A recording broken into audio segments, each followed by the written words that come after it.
Ladies and gentlemen, it's time for another round of Mind Your Fucking Business with your host, Jeffrey Princeman.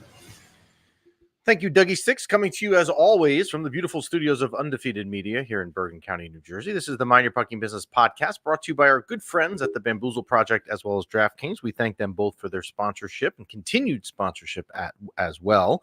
You can check out the Bamboozle Project at thebamboozleproject.com. Go on the site, look at anything they have there. They have a million cool things, but if you really want to stay MYPB specific, you can click on the MYPB tab that is there, and you'll find a sweet collection of all different items MYPB related.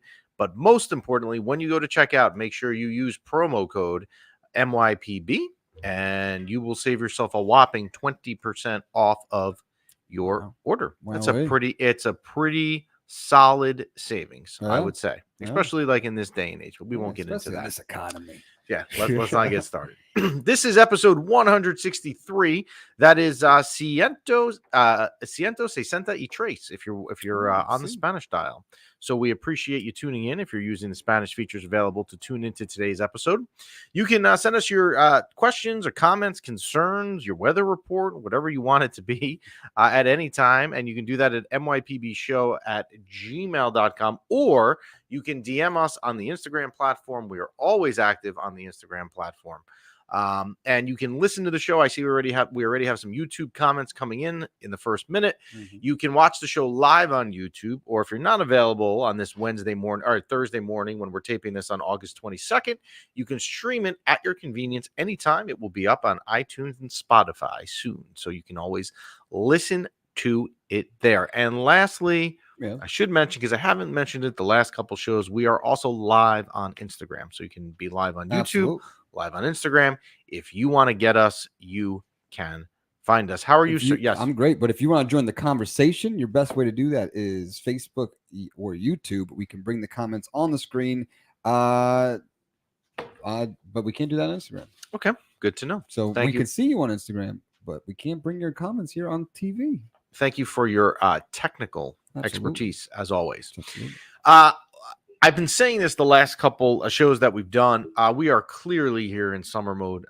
Hockey is a weird sport, and I think it's even weirder this year for Ranger fans because of how far the Rangers played, being that their season ended on June 1st. You go from, I would say, the last week in September when preseason hockey starts, and the Rangers started last year up in Boston, if I remember, on a Sunday night. So you start there, and you go all the way to June. And then the season ends, and you have the Stanley Cup that the Rangers were not in. And then you instantly roll right into free agency. The schedule's out, trades. And then for the first time in what would be 10 months, it's just dead. Like, it is literally dead. And the dog days of hockey, when you have, or I shouldn't say the dog days of hockey, the dog days of the off season for hockey in particular are like no other sport, right? Because there's always with like football, there's always something going on. Hockey, there's not. And so we're in a situation here where we have to just kind of trudge through it and make the best of it. So let's talk about last week. Last week, Sam Rosen announces his retirement from MSG. Mm-hmm. And Sam Rosen did say, and I guess this should make you feel better. Hey, I'm not going to just retire today. I'm going to be here for the rest of the season. Mm-hmm. And the difference to me here, if you want to be grateful, although you're upset, John Sterling, who I love, right? John Sterling, again, we don't cover baseball on the show, but I'm going to use John Sterling as an example here. John Sterling announced his retirement earlier this year from the Yankees and basically said, I'm out, right? A little bit into the season, I'm done. Like, that's it. I'm done. I'm not going to be here for the rest of the season. What? You're not getting any more of me. Now, ironically, he was a guest on the broadcast the other night that they did. But at the same time, at least Sam Rosen here is going to give you to say, look, I'm going to be here this season. How many years have Sam Rosen been around? Sam Rosen's been there over 40 years. Now, here's Okay, the thing how with many Sam years Rosen. with the other guy, Sterling? John Sterling, they've both been around a while. Okay, and you're just going to be like, I'm out Yeah, tomorrow? he was. That's not good. Now, I don't appreciate that. Here's the thing with Sam, and I see Brent commenting on this on YouTube. Sam Rosen is 77 years old. And when I was a kid, true story, my dream job growing up, like someone would say, hey, what do you want to do when you grow up? Well, I want to be the play-by-play voice for the New York Rangers. That was what I wanted to do forever. That was what I wanted to do. Nice. And I went to college. And before I went to college, someone told me a stat. This is 100% true. And I don't know if this, I would assume the stat is still real, that anyone that pursues a career in sports broadcasting, less than 1% of people make it to where they need to go. Okay. So it should tell you right away that the odds are not in your favor. Right. And so I kind of saw the writing on the wall and said, look, I'm not, and no disrespect for people that do this, going to go work in Topeka, Kansas to try and build up my career to try and make it to the New York Rangers gig. Didn't do it. So Sam Rosen at 77 years old will have one last year. But what people don't understand is it is not just for Sam what you see on TV, because that's all you see. Yeah. What you don't see is the Rangers playing at home on a Friday night in December last year against Anaheim and then being in Boston 21 hours later and late night planes and attending practices. It is a rigorous job. Travel, for anyone who travels, and I travel a little bit with work, but for anyone who travels knows it's not fun at all. And for Sam, you travel to the Rangers will have 41 road games a year plus playoffs. They practice almost every day, the morning skates and stuff. He's there, production meetings. It's a lot. It would be a lot for me and I'm 44. I can't imagine at 77. And he also has grandkids. I can't imagine at 77 on your body being able to take that anymore. I get it, but good news for you, there's a job opening. Yeah, I don't know about that. Well, if it was offered to you, would you take it? Would I take the Rangers play-by-play job? Yeah, I would take it, but so I would not be qualified at all. Now, there are rumors already out there that Kenny Albert is already in line to get the job when he retires, which I guess would be the 2025-2026 season. To me, that would be the logical choice. I mean, I can't even think of any other candidate it would be. I mean, I don't, maybe Don LaGreca, over there, B-Rock, like in the Don LaGreca. But so, with Sam Rosen, and I said this, we were away when this happened, and the Rangers are notorious, right, for dropping random news at random times, right? Because we were in Orlando and I'm in Universal Studios and Sam Rosen retires and everyone's like, oh, you know what? We need one of those live jerk reaction videos. And I was like, now's not the time. But then they started piling in the requests. I'm like, all right, we'll make it happen. And what I said there kind of on the spur of the moment, I think still remains true to me right now, which is this. Enjoy the season. Right? Sam Rosen makes a ton of mistakes. We all, myself included, I'm not proud of this. We make fun of some of the mistakes he makes. He calls the wrong players and all that stuff. Enjoy this season with Sam. But at some point, you have to move on. We'll pull in some of your YouTube comments. Michael, Kenny Albert, to me, makes the most sense. I would agree with that. Also, the other one above, did Jack Edwards retire? Because if he had a medical issues, it's yes. Jack Edwards is was the play-by-play voice of the Boston Bruins on NESN, which is their cable TV network up there that owns the rights to the Bruins.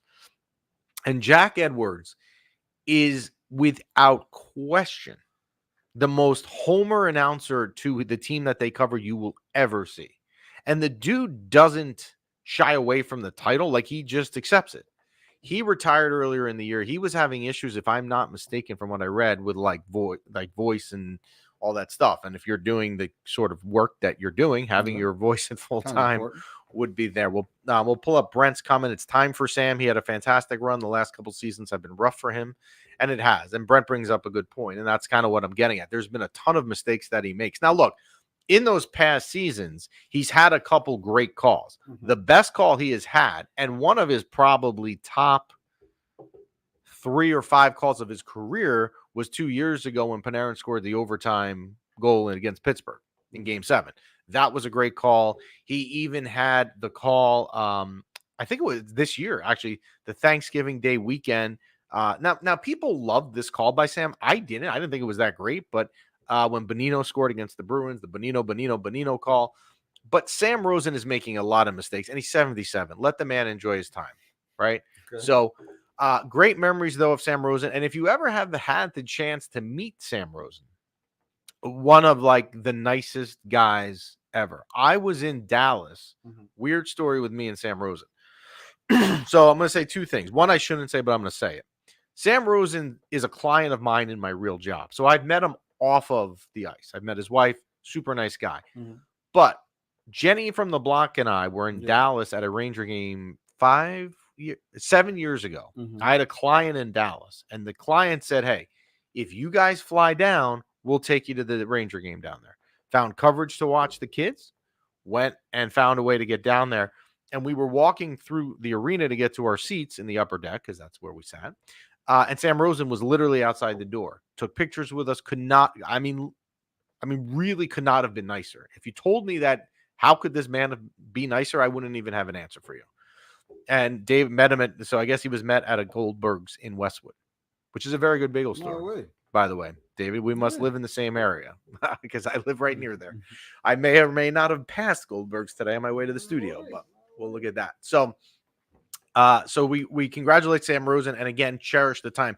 We will have, because a bunch of you guys have asked for it, we will have MYPB gear with Sam Rosen. So absolutely.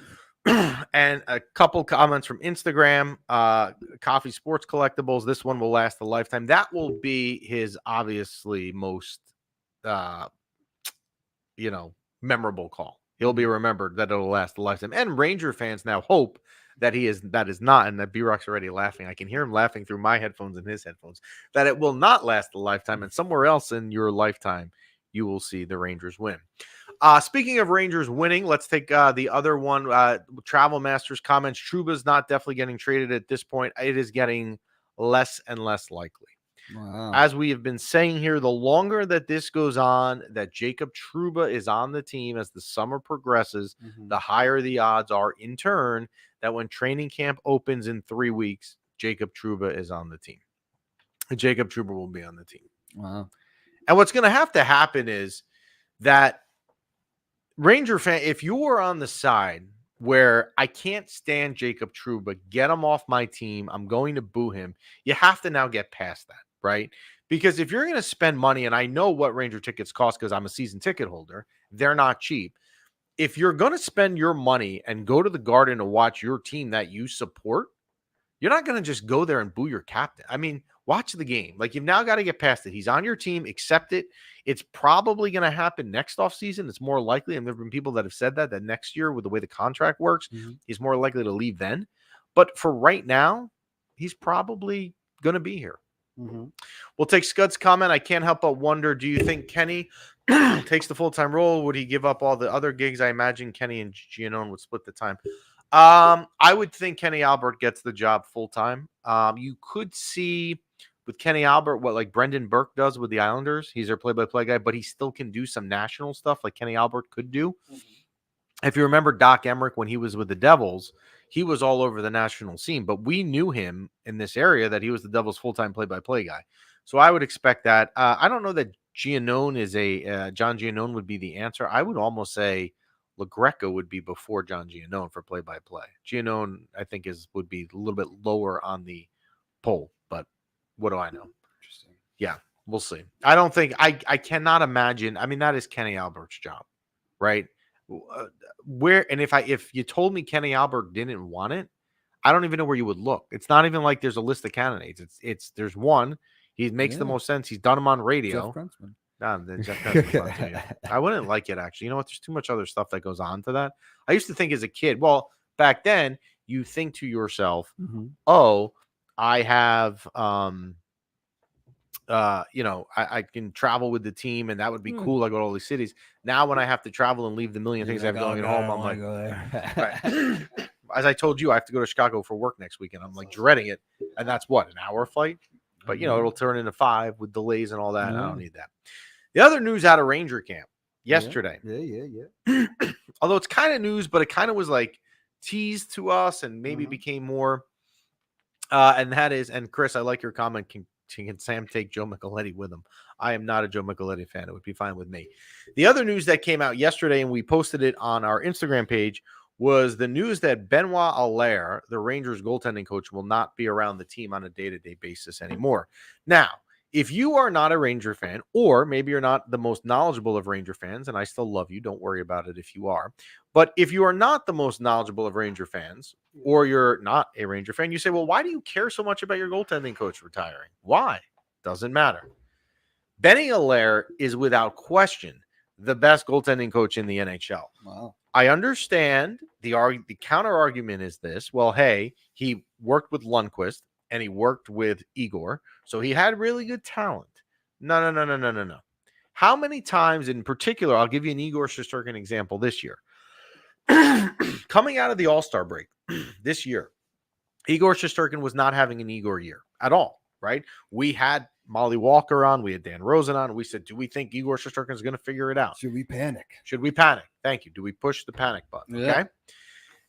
And what did the Rangers do with Igor Shesterkin after the All-Star break? Does anyone remember? Because I do.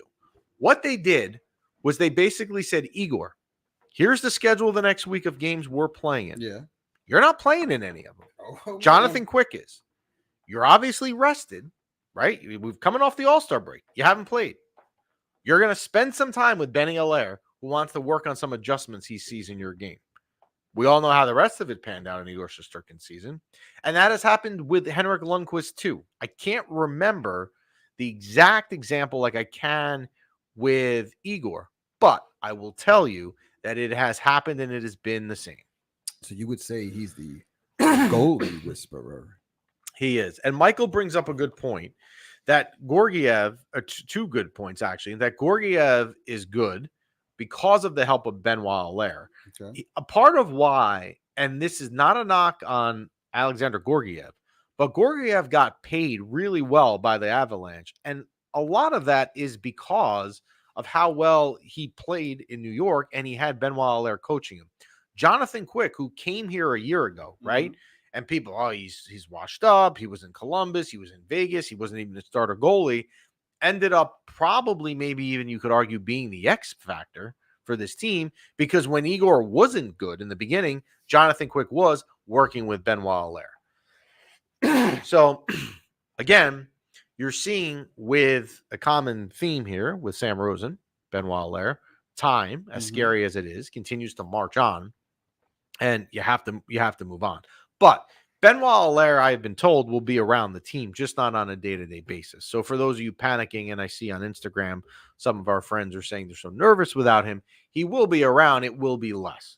They have brought up, and I don't want to pretend like I know a lot about the guy because I don't, Jeff Malcolm, who was the goaltending coach in Hartford, in the AHL affiliate of the New York Rangers, is going to be up as the new coach. So we will see how that pans out.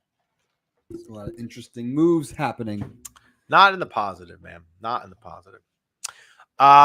Let's take some YouTube questions. Speaking of Georgiev, did you see the Tony D'Angelo interview with Johnny Lazarus? I saw parts. I saw a clip of it. I didn't see the full thing. I meant to go back and watch it, and I've just been too busy that I haven't. Benoit Allaire's only failure was Valaket. Yeah, Chris, but here's my thing. Is Valaket that good, right? Maybe he got the most out of Valaket, and that was the most he could get out of Valaket, right? I'm not sure that Valaket was that good to begin with. I'm not sure that he ever was that good. Hence why he's doing Ranger stuff on TV these days. Some other Ranger stuff as we approach training camp. This is just not being talked about anywhere, which is concerning in a way. But then I'm like, well, it's the Rangers, so they don't talk about things like this. And this is Igor Shesterkin going into his last year of his contract. I can't imagine next year, like the nightmare situation, obviously, is this. You do nothing with Igor Shesterkin. You say, okay, we'll talk about it next summer, right? And July 1st comes around next summer, and some other team, and don't tell me B-Rock in the corner, it's your team, the Devils. Some other team comes around. They have a lot of room on the cap. Edmonton with something like that, and say, you know what? We're going to give you the keys to the puzzle, and it's more than Chris Drury can pay because the Rangers, again, have salary cap issues. That's the worst case scenario. I would like, in a perfect world, but it's not a perfect world, I would obviously like the Rangers to have this addressed before training camp opens and have him sign. I'm not going to look into the fact that you're not hearing anything about it as a sign that it can't happen because, again, we know the Rangers. We hold everything close to their chest. Would you be surprised at 3 o'clock today if it comes out that Igor Shesterkin agrees to a 7-year extension? No, I wouldn't be surprised in the least. But I just would like to have it done. Yeah. So like in football, you see some players that like refuse to step on the field in their last year of their contract. Is that is the NHL practice? Does any NHL players do that as well? No. Like I'm not getting on the field on the practice field until next year's contract. They won't hold out. But I think you also, here's the other risk you run. Could go both ways. You want to gamble? You want to go to Vegas? Not with Shesterkin. No. Not with Igor. Let's say you go to Atlantic City. Yeah. And you decide you don't pay Igor Shesterkin. Igor Shesterkin next year goes out, wins another Vezina, plays out of his mind, leads the Rangers to the Stanley Cup in the spring. Not that Igor Shesterkin wouldn't be getting paid a lot right now if you're paying him fair market value, but all that's doing is making the value go up. And then you look back to the summer of 2024 and you say to yourself, I wish I had signed him then. Yeah. On the other hand, Igor Shesterkin does not have a good year. It can go down. But I don't want to sacrifice a year where you have this window of opportunity open to save a couple million on signing your goaltender. And the price it goes down is probably far less than the potential to go up. So, like, how much money are you really saving? Correct. As Dan Rosen said, and it's weird because I actually looked this up last night. We have a clip of it. It hasn't gone up yet. We're going to put it up in the next few weeks, maybe even today. When Dan Rosen was on saying, and I asked him, what do you think is going to happen with Igor? He said, look, he thinks Igor is going to become the highest paid goalie at the time that the contract is signed, but at the same time will not crush the Rangers cap. And that's the happy medium, right? Because if you're Igor, you're happy on that side, or you're his agent because you've now gotten as much money as you can get, right? You're the highest paid goalie ever. Can't complain. But if you're the Rangers, you also have to be cognizant of your not only current salary cap situation, but your salary cap situation beyond this year. And then you could sign him to a deal that is user-friendly. So we shall see. The Rangers, to me also, as this goes on, seem to be gearing up for the sense that Riley Smith is the answer on the first line with Mika Zibanejad and Chris Kreider. It has to be. I can't imagine. Now, again, they do things close to their chest, but we know where the major free agents have signed. Those people aren't getting moved.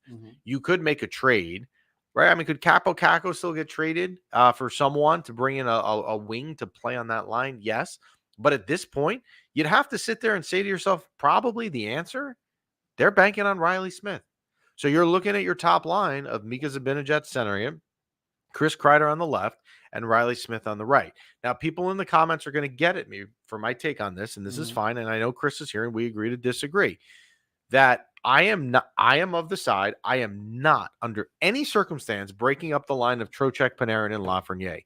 That was the best line all year. That was the best Lafreniere has played by a mile. You wouldn't even know Alexis Lafreniere if you saw him what he did last year versus previous years. I'm not going to go out and change that. So management has to be looking at it and saying to themselves, you know what?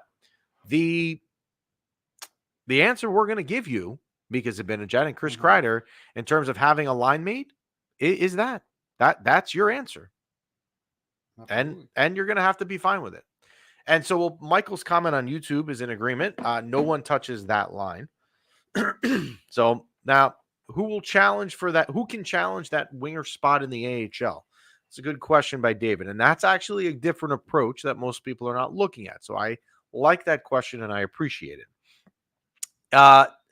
I would think if there's anyone, now it doesn't mean I think he will challenge and win the position, is Brennan Hoffman would be the answer. As you said, David, thank you.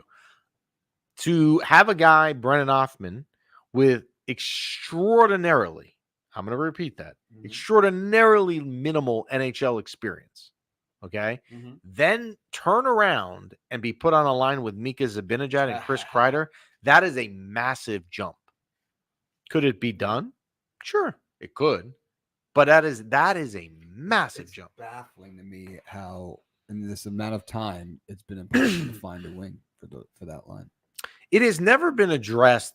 And this is what's frustrating about it is if you told me you went out last year and you got something like Blake Wheeler and said, here's the answer for that line. And you had a real legitimate answer and it didn't work. That's one thing. Yeah. But the fact that it's been 4 or 5 seasons, and I forgot 20-something players have played on the right wing with those two on the center and left, which is just a dead indication that it hasn't worked. Like it just hasn't worked. And Chris is writing in, and that's fine. Why not? Why not if it makes them a better top 6? It's not a better. If I take those 5, Chris, if I take the top 6 and you want to look at it, the top 5. So your top 5 are Zibanejad, Kreider, Lafreniere, Panarin, and Trocheck. Someone else still has to play in that top 6. If it's Riley Smith, why am I taking Riley Smith and moving and interchanging him with people on a line that's playing well? Sure. Sure. 5 seasons you can't find a win. This has gone on That's crazy. Forever. We'll take Michael's question. Have we seen the clips of Rempe training in the offseason, working on his fighting skills? Call me a fanboy, but I'm so excited to see his production this year. Okay. Where I'm going to ask you something, Michael, is in the last sentence there. Production. Define to me Penalty minutes. Yeah. What I want to know is what is your expect? And it's fine that you're a Rempe fan. I'm not a Rempe fan. I'm also not a Rempe hater. I'm just he's a player on the fourth line to me. But when you say production, you're excited to see his production.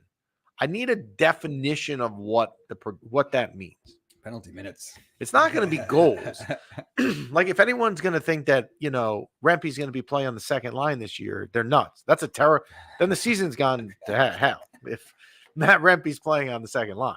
I mean, so Chris's comment is, and Chris is of the other side, which is I will break up the Trocheck, Lafreniere, Panarin line, is that that he doesn't defend, that line doesn't defend well. But I need goals, and I'm going to put my defense on the fact that I have Igor Shesterkin in goal. And I'm not getting goals from that top line. The Rangers 5-on-5 play, it got masked last year. It got talked about in the really ultra beginning part of the season when the Rangers were struggling, like literally the first week and a half, 2 weeks. It got talked about how deficient they were at 5-on-5. And then it kind of, because they did so well in other areas and won games and won the President's Trophy, it got kind of masked. But remember something, this team and that line in particular, even in the playoffs, is atrocious at 5-on-5. So Michael's answer for my question for him was the production is he skated well with his time with us. His ability to check and force turnovers from scared defensemen. I see 10 to 15 to 20 points, assuming playing full year.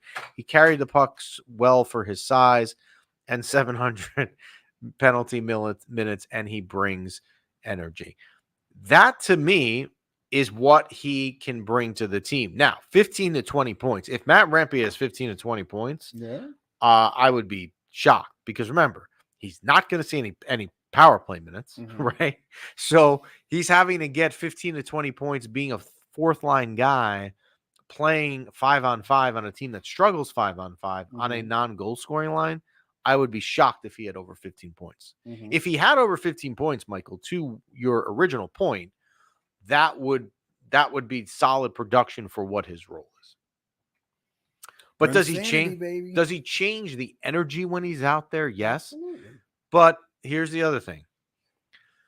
I'm not trying to be a Debbie Downer here. I'm trying to be honest. Okay. Before he did have a goal. Timeout, Michael. He did have a goal in the playoffs. I get that. and he scored. Ironically, he scored the first goal the Rangers scored in the entire playoffs in Game 1 versus Washington in the second period. Mhm. But the puck found his way onto his stick as he was standing at the side of the net. I'm pretty sure anyone on the team would have been able to put that puck in, but he did.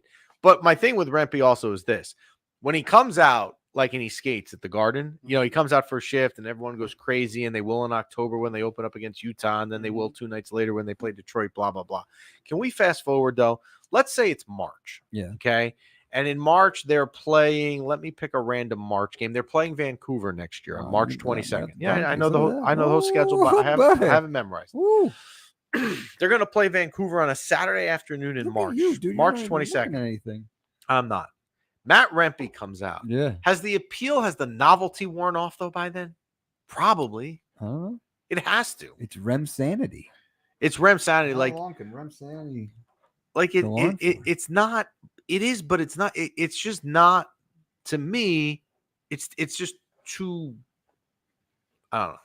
Just go out and do your thing on the fourth line. So when the prime REM sanity last year during the playoffs, like legit watching the games on TV, the announcers would talk about Rempe the entire time. He's not even on the ice half the time. And they were literally, I hope we see Rempe. I hope we see Rempe. Oh, he's gonna make it out there. I think he might get a goal this period. I get annoyed. So here's my thing, right? When you're a fan of a team, Yeah. or you're obsessed with a team, Mm-hmm. any sport, Mm-hmm. okay, Yeah. you want one thing. Mm-hmm. You want to win a championship, okay? Yeah.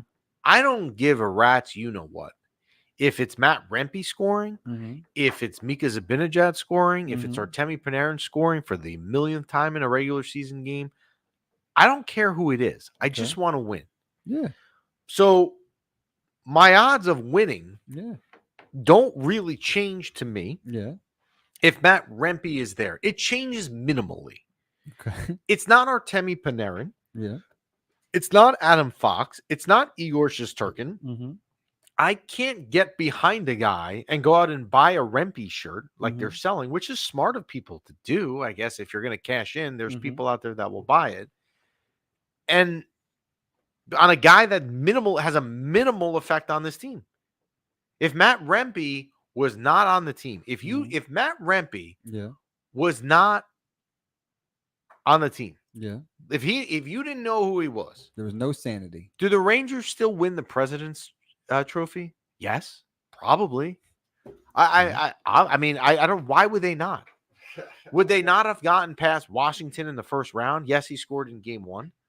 Of course they would have. Wasn't there 1 or 2 games there where like he came in and it definitely boosted the energy and changed the momentum? Yes. So maybe you lose that game. Okay, so you lose a game. Maybe 2 games. But I'm not going to go crazy and lose my mind regardless of Matt Rempe. Sure, but just embrace the sanity. I can embrace it, but I don't. Okay, so Michael brings up a good question. Rempe or Ryan Reeves? To me, doesn't matter. It doesn't matter. They both play that role. All right. I didn't go out and buy a Ryan Reeves shirt, although they sold the Reeves Fight Club shirt when he was here. I didn't buy one, and I'm not going to buy a Rempe one either. If I'm going to buy something, okay, I don't buy a lot of shirts. Although ironically, I did buy some Ranger merchandise last week. But if I'm going to buy stuff that's like player specific, it'll be Igor, it'll be Panarin, it'll be the Lafreniere jersey I just bought or a Panarin jersey I bought. It's not going to be Matt Rempe. Why would I buy? Why? So we can't pull up Instagram comments. We can't pull up Instagram comments, but there's a couple good ones. Twin Mom says he's a baby deer on the ice and he's lightning in a bottle and he boosts energy like a mascot. That is true. Which is all true. I'm not going against it. I'm just saying that I don't think it the Rangers' success, like, okay, when we start doing in September, previewing the Rangers season. Yes. All right. We now start literally previewing the season. Yeah. And one of the questions that we will answer, that anyone that talks any sports of any team is going to answer, what are the keys to the season? What has to go right for the team to have a good season? Any sport, football, Jets, Aaron Rodgers has to stay healthy. Sauce Yeah. Gardner has to stay healthy. Yeah. Let's go baseball. Aaron Judge, Juan Soto, Lindor, if you're a Met fan, has to have good years. Yeah. Basketball. Well, you know what? The Knicks were riddled by injury. Randall's got to recoup. Brunson had a broken thumb. He's got to be healthy. Let's talk Rangers and what has to go right in this year. Matt Rempe's not in the discussion. He has to keep his elbows down. Yes, Matt Rempe is not in the discussion at all. Wow. So I mean, like, I don't know what you want me to say. And Yeah. in all the history, Yeah. I had to take a drink because I'm getting annoyed now. Isn't he training with like? He's training Tiger? with he's living with Jonathan Quick Wow.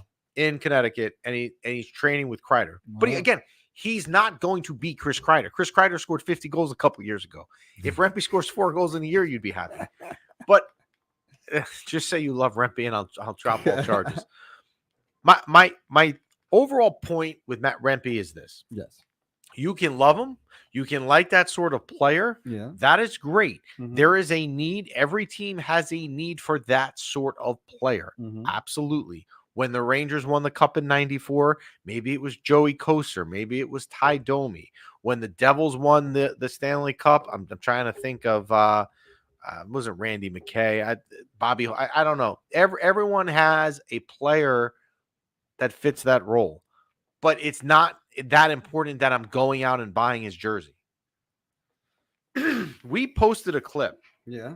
The most heat that I have ever taken in the 5 years of doing this, Yeah. by far, Yeah. like not even close. And probably the comments are still up there if you want to go up and read some of them, because some of them were not very nice, and that's okay. I can live with it.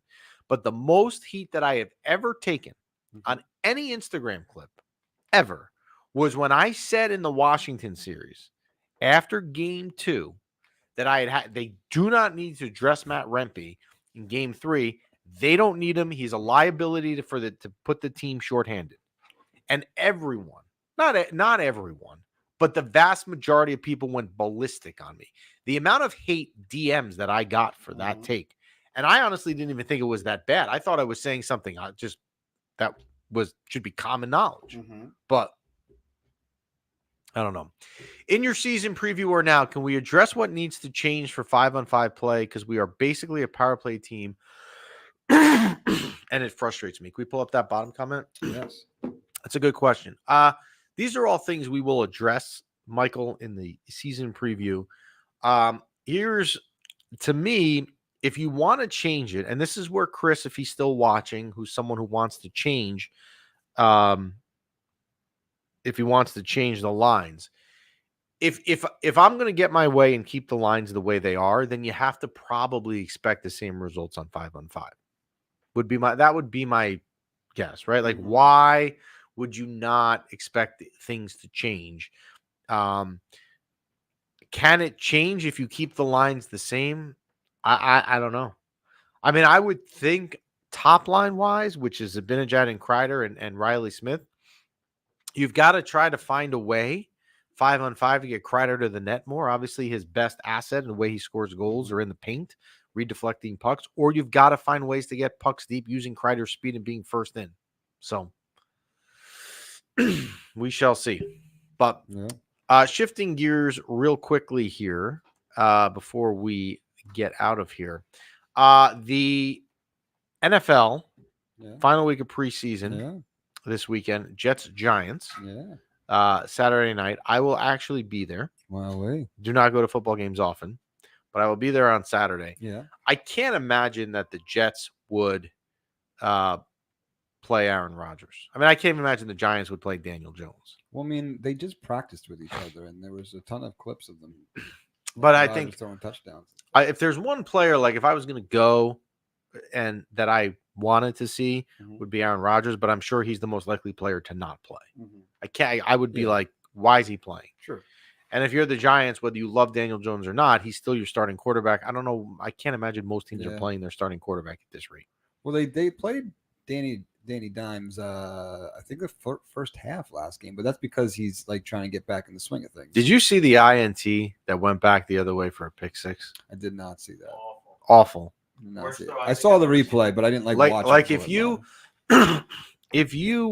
if you're a Something to get excited about. if you're a Daniel Jones hater, and there's a lot of them, right? And that it seems like that camp keeps growing by the year. If you're a Daniel Jones hater, that may be the number one piece of evidence you might use, because that wasn't good. The Giants are going to have a real bad year. Oh, thanks.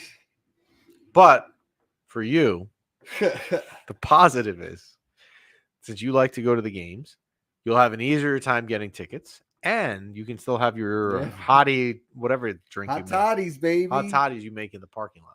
I mean, this is definitely the year that you can't hide. There's no excuses. Apparently, the line's really good. Go ahead, B-Rock. We got breaking news on the NHL front. What is that? The Hughes brothers, all three cover athletes on NHL 25. Wow. So there you have it. Breaking news live from B-Rock. Where's the third one? Vancouver. So there's two on the Devils. Wow. So Hughes is just taking over the NHL? What the heck? Here's but if I'm a Devils fan, I do not like that at all. Yeah. There is a jinx with the Madden, especially. You even said the word. You said the word. Oh man, you said the J word. And I also don't think Luke Hughes, by the way, B-Rock, is that good. Yeah, not yet. No. He's definitely not deserving to be on a video. That's beyond fair. He was very much a rookie last year. Okay. But he shouldn't be. No, certainly not. Like, if you're going to put Luke Hughes on the cover. Probably his brother's contract. Well, it says he's on the cover of his brother. Okay. You want me number one? Yeah, take my brother. Take him too. That's fine. Luke Hughes had a really bad year, but he also came right out of Michigan, and like 2 days later was playing the NHL. Who had a better year, Luke Hughes or Rem Sanity? Luke Hughes. No. Luke Hughes, no. Out of the two? 40+ points. That's what I like. Luke Hughes did? Debates, baby. Yeah, he did? He had like 40 points. Then I stand corrected. Wow, Luke Hughes. Oh my God. Hughes Sanity. He certainly had a whole lot of boneheaded mistakes, but Jeff is getting angry. No, I'm not getting angry. I mean, I like, you know what? If I'm going to see an athlete on a cover, I'd much rather it be, because I believe in the curse. I would rather than put the Devils on there. I would put the entire Devils team on NHL. Yeah. Honestly, like put Hughes, put Dougie Hamilton, put Nico Hischier, put Markstrom, who's now their savior, put Pesci, the new defenseman they got from Carolina. Put them all. Mm-hmm. Put them all on the cover. And don't you dare put any Rangers on the cover of a video game. I forgot who it was, but years ago, I had drafted someone. I want to say it was Michael Vick, maybe. I had drafted him, and I was debating whether I should draft him because he was on the cover that year, and then he got hurt like week 1. I think it was when he was in Philly. Mm-hmm. He had one really good game. He scored like 40 points in fantasy week 1, and then was done. Wow. He had like a high ankle sprain or something, and it was toast. Wow. So we shall see. But yep. So I would like to see Aaron Rodgers, but I can't imagine that's going to happen. Yeah, you might see one play. But why? Why has he played? He hasn't played any preseason. Yeah, and why would you then play him here? So there's people saying they don't want him to play week 1 of the actual season in San Francisco. Like, why? Yeah, okay. So I understand. You got Bosa, that D line's pretty tough. I understand where you're coming from, but that's ridiculous. You're not going to pay a guy that much money and sit him week 1 when he's healthy. Yeah, but look what happened last week 1. Yeah, but that's not one or the other. That's not related. There's not a correlation. He didn't play much preseason last year, right? Okay. So you're like kind of like not in game ready shape, and then you go balls to the wall against Buffalo. Same thing. Make him sit. What's the second game? Who's the second game? They're in Tennessee. They start off with a bad. They're in San Francisco, but then it gets easier. Their schedule's not bad. It's at Tennessee. It's home versus the Patriots on a Thursday night, which is terrible. B-Rock won't even go. If you gave B-Rock free tickets as a Patriot fan, he wouldn't even go. He wouldn't even go. Yeah, so looking at the schedule right now, I would sit San Francisco. Don't even risk it, and then let him. So you're giving away a game. Who says you're going to lose? Who got Tyrod? Who's their backup? Tyrod Taylor, who was a Giant. Drew Lock. No, Drew Lock's on the Giants. Oh well, wrong team. He got hurt anyway. Yeah. He's already out too. Yeah. Tommy DeVita. Tommy Cutlets. What are they? Tommy cutting cutlets. Ooh. Very fancy, B-Rock. Apparently, Tommy was playing pretty good. Yeah. They got Tommy, Drew Lock. There's one more, but whatever. Yeah, I'm the Jets. I am considering I'm benching Aaron Rodgers that 49er game because that's like one of your hardest games of the season. We'll take a football question before we go. How do we feel about Neighbors? Looks promising. He's the Giants wide receiver, I believe, out of LSU. I'm pretty sure he's from LSU. He looks great. The problem is he could be great. He's got to have someone to throw him the ball, right? Like you could be Terrell Owens. Yes. But if you don't have a quarterback that can throw you the ball, I don't know what it matters. Yeah. You have no what value. Exactly. So why put your quarterback out there against the hardest game? Stop. You're not sitting Aaron Rodgers week 1. Stop. These were heavily considered topics. Be right. Heavily considered by who? You? By everybody. Aaron Rodgers would never willingly sit out a game healthy. So he's not even into it. I don't think. All right, Doug. I'm looking at the schedule. The 49ers game is the hardest game of the season. They're not sitting him. Can you? There's a question specifically geared to you at the bottom. Oh yeah. Yeah, I wouldn't even. That's okay. Don't have to apologize where he says off topic. Notre Dame is a top pick, but I think they just lost their top 3 players. Which were brothers. I forgot their names. Notre Dame's looking pretty good. Back in my day, in my prime, Syracuse, Cornell, Johns Hopkins were top contenders. I think who was in the championship this year? It was Notre Dame and I think it was Cornell. But yeah, I would say Notre Dame's on a heavy win streak this last couple seasons. Can you? Your phone is like blowing crazy. That is fantasy football loser punishment. I do have some fantasy drafts coming up. You know what? When I was like younger, you would do these kinds of things, these loser punishments. Now it's so hard to devote the time you need to fantasy during the year that like I think the punishment stuff in my days or my leagues are over, but I have seen some pretty funny stuff out there. Mm-hmm. That is it for us. We appreciate you listening. We thank the Bamboozle Project for their sponsorship as always. We also thank DraftKings as well. Go to thebamboozleproject.com. Check out everything on the site. Use promo code MYPB. Save yourself 20% off the entire order. Not one item. It is literally the entire order. Mm-hmm. We will not be on next week. We will be back the week after Labor Day, 2 weeks. That will be the official kickoff of season 5 of MYPB. Kicks off that week. And thankfully, yes, that is season 5. That's crazy, right? 160 something letter. Yeah, that gotta make me reach. So you've already been in a hospital for the last 24 hours. We don't need to go back. You don't need to go back. So we will be back with season 5 kickoff. The good news about season 5 kicking off is we will be about a week or two away from training camp opening. We'll be 2 weeks away from preseason hockey getting started up in Boston for the Rangers. And we will at that point be right into the NFL season. So a lot going on. We've made it through the dog days here on the show for the last 3 months. Thank you guys for carrying the show so much with your comments. We really appreciate it. It does help. We will talk to you after Labor Day. Have a great rest of your day, a good week, and a great Labor Day.